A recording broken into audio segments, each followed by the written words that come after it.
राधे राधे। कैसे हैं आप सब। आज हम नवरात्रि के चौथे दिन और पांचवें दिन की कथा का श्रवण करेंगे। नवरात्रि का चौथा दिन माँ दुर्गा के चौथे स्वरूप माँ कुष्मांडा को समर्पित है। देवी कुष्मांडा को सृष्टि की आदि स्वरूपा और ऊर्जा का स्रोत माना जाता है।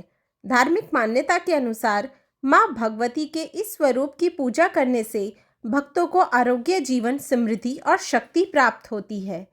पौराणिक कथा के अनुसार जब सृष्टि का कोई अस्तित्व नहीं था, चारों ओर अंधकार ही अंधकार था, तब एक ऊर्जा गोले के रूप में प्रकट हुई।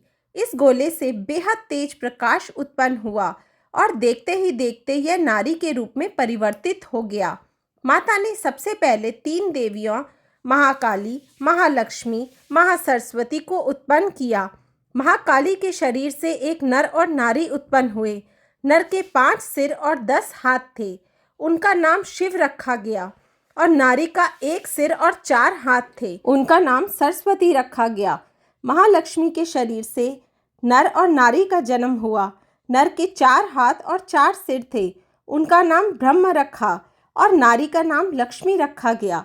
फिर महासरस्वती के शरीर से एक नर और एक नारी का जन्म हुआ। नर का 1 सिर और 4 हाथ थे, उनका नाम विष्णु रखा गया।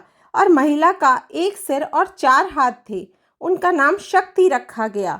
इसके बाद माता ने ही शिव को पत्नी के रूप में शक्ति, विष्णु को पत्नी रूप में लक्ष्मी और ब्रह्मा को पत्नी के रूप में सरस्वती प्रदान करी।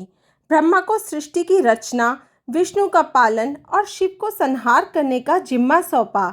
इस तरह संपूर्ण ब्रह्मांड की रचना माँ कुष्मांडा ने की।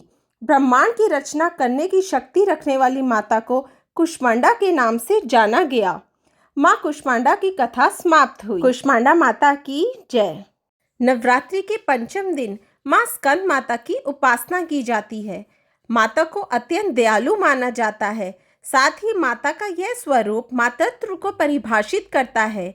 वहीं स्कंद माता की पूजा करने से संतान प्राप्ति की मनोकामना पूर्ण होती है और माँ अपने बच्चों को दीर्घायु प्रदान करती है। वहीं स्कंद माता की पूजा करते समय इस व्रत कथा को जरूर पढ़ना चाहिए, वरना पूजा अधूरी मानी जाती है। प्राचीन कथा के अनुसार तारकासुर नामक एक राक्षस ब्रह्मा जी को प्रसन्न करने के लिए कठोर तपस्या कर रहा था। उस कठोर तप से ब्रह्मा जी प्रसन्न होकर उनके सामने आए। ब्रह्मा जी से वरदान मांगते हुए तारकासुर ने अमर करने के लिए कहा। तब ब्रह्मा जी ने उसे समझाया कि इस धरती पर जिसने भी जन्म लिया है उसे मरना ही है। निराश होकर उसने ब्रह्मा जी को कहा कि प्रभु, ऐसा कर दे कि भगवान शिव के पुत्र के हाथों ही उसकी मृत्यु हो। तारकासुर की ऐसी धारणा थी कि भगवान शिव कभी विवाह नहीं करेंगे, इसलिए उसकी कभी मृत्यु नहीं होगी। फिर उसने लोगों पर हिंसा करनी शुरू कर दी। तारकासुर के अत्याचारों से परेशान होकर सभी देवता भगवान शिव के पास पहुँचे और तारकासुर से मुक्ति दिलाने की प्रार्थना करी। तब शिव ने पार्वती से विवाह किया और कार्तिकेय के पिता बने। बड़े होने के बाद कार्तिकेय ने तारकासुर का वध किया। स्कंद माता कार्तिकेय की माता है। देवी माँ के 5वें रूप माँ स्कंद माता की कथा समाप्त हुई। स्कंद माता की जय। जय माता दी।